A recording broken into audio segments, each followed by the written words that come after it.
జై శ్రీమన్నారాయణ. ఈ ప్రద్యుమ్నుడు క్రమంగా పెరిగి యవ్వనవంతుడయ్యాడు, యుక్త వయస్సుకు వచ్చాడనమాట. ఇతడు శంబరాసురునికి ఆ సమీపంలోనే పెరుగుతూ ఉన్నాడు. ఆ శరీరానికి మృత్యువు బయట నుండి రాదు, మృత్యువు అన్నంలోంచి వస్తుందని చెప్తూ ఉన్నారు. అన్నమే మృత్యువు అంటే తను తినేది సరిగ్గా ఉంటేనే ఆరోగ్యంగా ఉంటాడు మనిషి. సరైన తినలేదనుకోండి, అది శరీరాన్ని తినటం మొదలు పెడుతుంది. ఆ రకంగా శంబరాసురుడు ఏం చేస్తున్నాడు, తాను అన్నం పెట్టి తన మృత్యువును తానే పోషించుకుంటూ ఉన్నాడు. తన మృత్యుకారకుడైన వాడిని తాను చంపేశానని అనుకుంటున్నాడు. రతీదేవి ఇంత కష్టపడి తన భర్తను పెంచి పెద్ద చేసుకుంది. లోకంలో ఇలాంటి పోకడ ఎక్కడ కనిపించదు కదా, మనకి ఎవరికీ ఉండదు. పిల్లలను ఎవరైనా మనం పెంచితే మనకి ఒక మాతృత్వ భావన వస్తుంది, తల్లి అనేది. కానీ రతీదేవి అటువంటి భావనతో పెంచలేదు. ఆమె చిన్నప్పటి నుంచి కూడా ఈ ప్రద్యుమ్నుడిని తన భర్త అనే ఆలోచనతోటే పెంచి పెద్ద చేసింది. ఆయనకు తెలియదు తాను మన్మధుడిని అని, కానీ రతీదేవికి తెలుసు.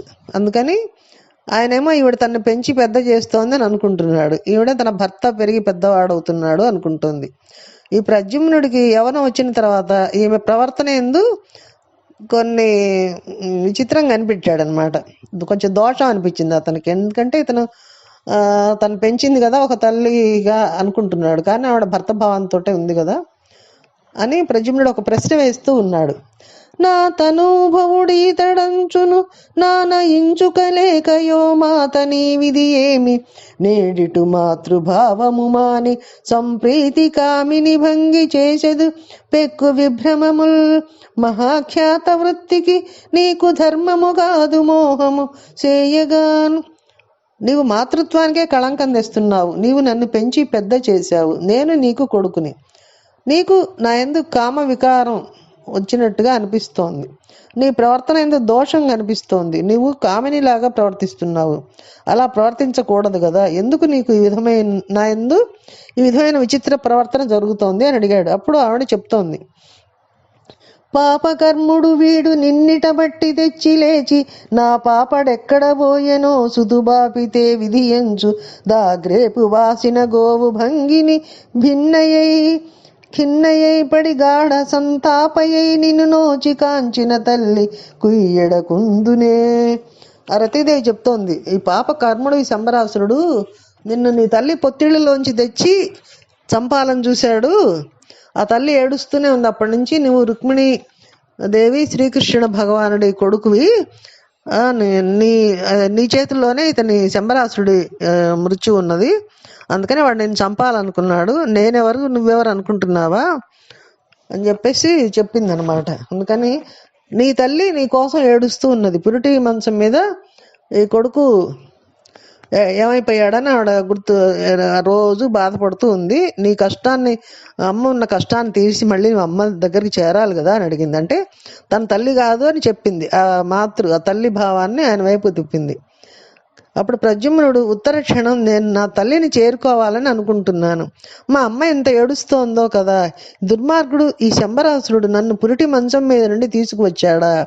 అప్పటి నుంచి ఇప్పటి వరకు మా అమ్మ నా కోసం ఏడుస్తూ ఉందా? వెంటనే నేను వెళ్ళి మా అమ్మ కన్నీళ్లు తుడవాలి. నన్ను ఎత్తుకుపోయిన దుర్మార్గుడిని చంపేశాను అని మా అమ్మకు చెప్పాలి. కాబట్టి నేను వెంటనే శంబరాసురుడిని చంపేస్తాను అంది. అప్పుడు ఆమె అంది, నీవు అంత తొందరగా వాడిని చంపలేవు. వాడి దగ్గర చాలా మాయలు ఉన్నాయి, ఆ గొప్ప గొప్ప మాయలు ఉన్నాయి. ఆ మాయలను నిర్జించడం ఎవ్వరి వలన కాదు. కాబట్టి నీకు ఇప్పుడు నేను ఒక మంత్రోపదేశం చేస్తాను.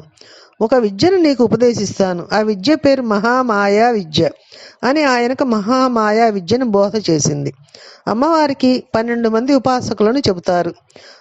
మను చంద్ర కుబేరస్య లోపా ముద్రా చ మన్మద అగస్తీరగ్ని సూర్యచ్చ ఇంద్రస్కంద శివస్తథా క్రోధ భట్టారకో దేవ్య ద్వాదశాని ఉపాసకా అని 12 మంది అమ్మవారి ఉపాసకులు. వాళ్ళ గురించి వినినా, వాళ్ళ గురించి చెప్పిన అమ్మవారి అనుగ్రహం కలుగుతుంది. అమ్మవారు పరమ ప్రీతి చెందుతుంది. అందుకే రుక్మిణీ కళ్యాణం పక్కనే ప్రద్యుమ్నోపాఖ్యాన్ని ఇచ్చారు మనకి. స్త్రీలు పెళ్ళైన తర్వాత మాతృత్వాన్ని కోరుకుంటారు కదా. ఆ మాతృత్వం నిలబడాలి అంటే మహామాత అనుగ్రహం కావాలి. అందుకని రుక్మిణికి ప్రద్యుమ్నుడు పుట్టటాన్ని అడ్డుపెట్టి అమ్మవారి అనుగ్రహాన్ని పోతన గారి కథలోకి తీసుకొచ్చారు. చూడండి ఆయన ఉపకారం. ప్రద్యుమ్నుడు మహామాయాతత్వాన్ని పొందాడు. మహామాయాతత్వం తెలిసి ఉన్నవాడు ముందు శంబరాసురుని మాయలు ఎందుకు పనికిరావు. శంబరాసురుని మీదకి యుద్ధానికి వెళ్ళాడు. గురుమాయారణవేదియై కవచియై కోదండియై బాణియై హరిజుందోరి నిశాట వైచితివి నాడంబోధిన్ నను ఘోరరణాంబోనిధి వైతు నిన్ను నిదవేరమ్మంచు జీరెన్ మనోహరి దివ్యాంబరునుల్ల సద్దనుజ సేనాడంబరున్ శంబరున్. ఓరి దుర్మార్గుడా, ఆ రోజు పురిటి మంచం మీద ఉన్న నన్ను తీసుకెళ్లి సముద్రంలో పడేశావు. అయినా నేను పెరిగి పెద్దవాడిని అయ్యాను, యుద్ధానికి రా అని పిలిచాడు. వాడికి సత్యం తెలియంగానే నిజం తెలిసిపోయింది. ఈ పిల్లవాడిని నేను పెంచానా, నా మృత్యువు నేనే పెంచుకున్నాను అనుకున్నాడు. తోక తొక్కిన తాచులాగా లేచాడు. ప్రద్యుమ్నుడితో యుద్ధానికి బయలుదేరాడు. ఎన్ని గదలు పిశాచాలని ప్రయోగించాడు. వీటన్నిటిని కూడా ప్రద్యుమ్నుడు తనకు ఉన్నటువంటి మహామాయా శక్తి చేత అణచివేశాడు. తర్వాత కత్తితో శంబరాసుని ఆ తలని ఖండించి వేశాడు. వాని తలకాయ కింద పడిపోయింది. ఎవడి చేతిలో శంబరాసురుడు చచ్చిపోవాలని ఈశ్వరుడు సంకల్పం చేశాడు. వాని చేతిలోనే శంబరాసురుడు చచ్చిపోయాడు. దీనివల్ల ఈశ్వర సంకల్పం ఎప్పటికైనా జరిగి తీరుతుందని మనం తెలుసుకోవాలి. కంసుడు కూడా అంతే కదా, అశ్రమ గర్భంలో పుట్టేవాడు చంపుతాడంటే ఆ పిల్లలందరినీ, చిన్న చిన్న పిల్లలందరినీ చంపించాడు. అయినా వాడు పోకుండా ఉన్నాడా? ఆ సత్యం తెలుసుకుంటే ఇటువంటి ఘోరాలు చేయరు కదా ఎవరైనా. ఆ సత్యాన్నే తెలుసుకోరు, గుడ్డి వాళ్ళే కళ్ళు మూసుకొని ఉంటారు. ఏ దేహమైనా ఎప్పుడైనా వెళ్ళిపోవాల్సిందే కదా. దీన్ని మనం అంగీకరించాలి, అప్పుడే సంతోషంగా ఉంటాం.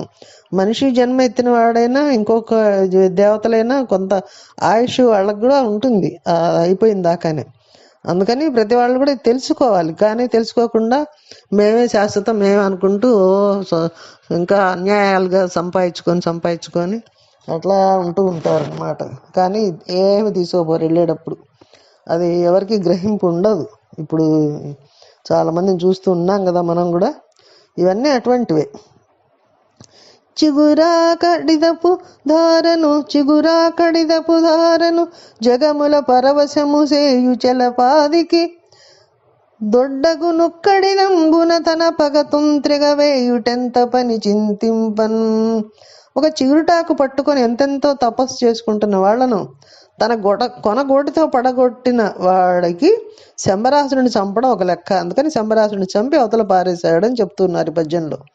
ఇలా చంపిన తర్వాత ఒక చిత్రం జరిగింది. వెంటనే ప్రద్యుమ్నుడు అమ్మని చూడడానికి వెళ్ళాలి కదా. ఇక్కడ జరుగుతున్న విషయాలన్నీ కృష్ణ భగవానుడికి తెలుసు. కానీ ప్రద్యుమ్నుడి జాడ తెలియనట్టే ఆయన ఊరుకున్నాడు. శంబరాసుర సంహారం జరగాలని ఆయనకు తెలుసు. పైకి మాత్రం కొడుకు కోసం వెతుకుతున్నట్టుగా ఆయన నటిస్తూ ఉన్నాడు అన్నమాట. అందుకే కృష్ణ పరమాత్మ చెప్పిందే మనం చేయాలి, మనంతటా మనం చేయకూడదు. కృష్ణుడి పరిపూర్ణావతారం రామచంద్రమూర్తిని మనం అనుకరించాలి, కృష్ణుడిని మనం అనుకరించకూడదు. రాసలీలను మేము కూడా చేయొచ్చు, ఆయన చేయలేదా అంటే నాశనం అయిపోతారు. అంటే తప్పు. దేవుడితో మనకు పోలిక లేదు. ఈ ప్రద్యుమ్నుడు రతీదేవితో కలిసి ఆకాశ మార్గంలో రుక్మిణీదేవి అంతఃపురానికి వెళ్ళాడు. అక్కడ ఒక ఆశ్చర్యకర సంఘటన జరిగింది. కృష్ణుడు ఎలా ఉంటాడో ప్రద్యుమ్నుడు కూడా అచ్చు గుద్దినట్టు అలాగే ఉంటాడు. జలదశ్యాము ప్రలంబ మాహుయుగళం చంద్రానను నీల సంకుల వక్రాలకు బీతవాసుగన వక్షుం సింహమజ్జున్ మహోత్పల పత్రేక్షును మందహాసలలితుం పంచాయుధున్ నీరజాక్షులు దారే మరుపాటు చూచి హరించుండాగిరయ్యడన్. పట్టు పీతాంబరం కట్టుకున్నాడు. అంతఃపుర పరిచారకులు అక్కడ తిరుగుతూ ఉన్నారు. వారు అచ్చం శ్రీకృష్ణుడిలా ఉన్న ప్రద్యుమ్నుని చూసి కృష్ణుడే వస్తున్నాడు అనుకొని ఆ పరిచారకులంతా అక్కడ వాళ్ళు అక్కడే స్తంభాల చాటుకి తప్పుకున్నారట. కొందరు హరియగునందురు కొందరు చిహ్నములు కొన్ని హరికి లేవందురు మెల్లనే తెలియదమందురు మరుచూచి కొందర బలలు గుములై. కొంతమంది స్త్రీలు ఇతడిని చూసి కృష్ణుడే అని భావించారు. కానీ కొందరు ఇతడు కృష్ణుడి కొడుకులా ఉన్నాడు, పోలికలు అలా కనిపిస్తున్నాయి అన్నారు. కాసేపు ఆగితే తెలుస్తుంది కదా అని వారందరూ గుంపులుగా చేరి గుసగుసగా మాట్లాడుకుంటూ ఉన్నారు. ప్రద్యుమ్నుడికి అక్కడ అంతఃపురం కొత్త. ఆయన రుక్మిణీదేవి ఎక్కడ ఉన్నదా అని అమ్మ గురించి వెతుకుతూ ఉన్నాడు. అన్నులు చేరవచ్చి మరునందరు చూడగా తాను వచ్చి సంపన్న గుణాభిరామ హరిపట్టపు దేవి విదర్భపుత్రి క్రేగన్నుల నా కుమారుకుని కైవడి నేర్పడజూచి బోటితో జన్నులు చేపనిట్లని సంభ్రమ దైన్యము లుల్లసిల్లగన్. పరిచారకులు రుక్మిణీదేవి వద్దకు వెళ్ళి, అమ్మ ఎవరో ఆకాశం నుండి మన మందిరంలోకి దిగారు, అచ్చం శ్రీకృష్ణ భగవాన్ లాగానే ఉన్నారు, మీరు వచ్చి చూడవలసిందే అని చెప్పారు. వెంటనే రుక్మిణీదేవి గబగబా మేలి ముసుగుతో వచ్చింది. అంతఃపుర కాంతలు పరపురుషుని చూడరు కదా, అందుకని ఆమె ప్రద్యుమ్నుడిని సన్నగా ఉన్న ఒక పరదా చాటు నుంచి చూసింది. ఆవు దూడను చూసినప్పుడు ఎలా ఉంటుందో ఆమె చూపు అలా అయిపోయింది. అంటే ఒక ఆవు తన పిల్లని చూసినప్పుడు ఎట్లా ఉంటుందో ఆమె చూపు కూడా అలా చిక్కుకుపోయింది ఆయన మీద. ఆమెలో పుత్రవాత్సల్యం తనలోకి వచ్చి ఆమె స్తన్యములలో పాలు వచ్చాయట. ఈ కంజేక్షణుడి కుమార తిలకుండి ఇందు బింబా నుండి కంఠీరవ మధ్యుడిచ్చటికి నేడెందుండి ఏ తెంచెను ఈ కళ్యాణిని గన్న భాగ్యవతి మున్నేనో ములన్నోచెను ఏం కాంతామణి ఎందు వీనికనెను ఏ కాంతుడి కాంతుని ఆవిడంది. ఈ పిల్లవాడు చాలా అందంగా ఉన్నాడు. ఇతడు ఎక్కడి నుంచి వచ్చాడో, ఈ పిల్లవాడు ఇంత అందంగా కనపడటానికి అతని తల్లి ఎన్ని నోములు నోచిందో కదా. ఏ మహాత్ముడు ఇటువంటి మహాత్మురాలు ఎందు ఈ బిడ్డని కన్నాడో అనుకుని ఆ పిల్లవాని వంక చూసి, ఆళి నా తొలుచూలి పాపనికి బోర్కాడించినే సూతికాశాల మధ్య విశాల తల్పగతనై చన్నిచ్చి నిద్రింపనా బాలున్ నా చనుబాలకు జరిచి ఏ పాపాత్ములే త్రోవ మున్నే లీలంగొనిపోయిరో శిశువుదానే తల్లి రక్షించెను. నా కొడుకు బ్రతికి ఉన్నట్లయితే ఇప్పటికి ఇంతై ఉండేవాడు. నా భర్త పోలికలతో ఇలాగే ఉండేవాడు. నేను ఆనాడు నా కొడుకు పుడితే వాడికి నా పాలిచ్చి నిద్రిస్తే ఎవరో దుర్మార్గుడు వచ్చి నా పిల్లవాడిని ఎత్తుకుని పోయాడు. నా పిల్లవాడికి నేను పాలిచ్చేటప్పుడు పొందే ఆనందానికి నన్ను దూరం చేశాడు. లేకపోతే ఇవాళ నా పిల్లవాడు నా కళ్ళ ముందు ఉండేవాడు కదా అనుకుంటూ ఉంది.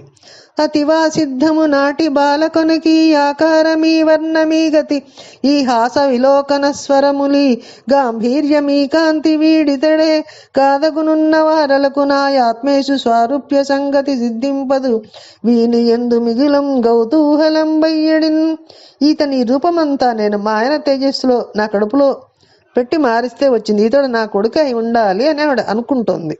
తన కొడుకే అని గట్టిగా ఎందుకు అనలేకపోయిందంటే, ఒకవేళ అతడు అమ్మ నేను నీ కొడుకును కాను అంటే తన సవతులు తను దెప్పుతారు నవ్వుతారనే ఉద్దేశంతో తన కొడుకేని గట్టిగా పాపం అనుకోలేకపోయింది.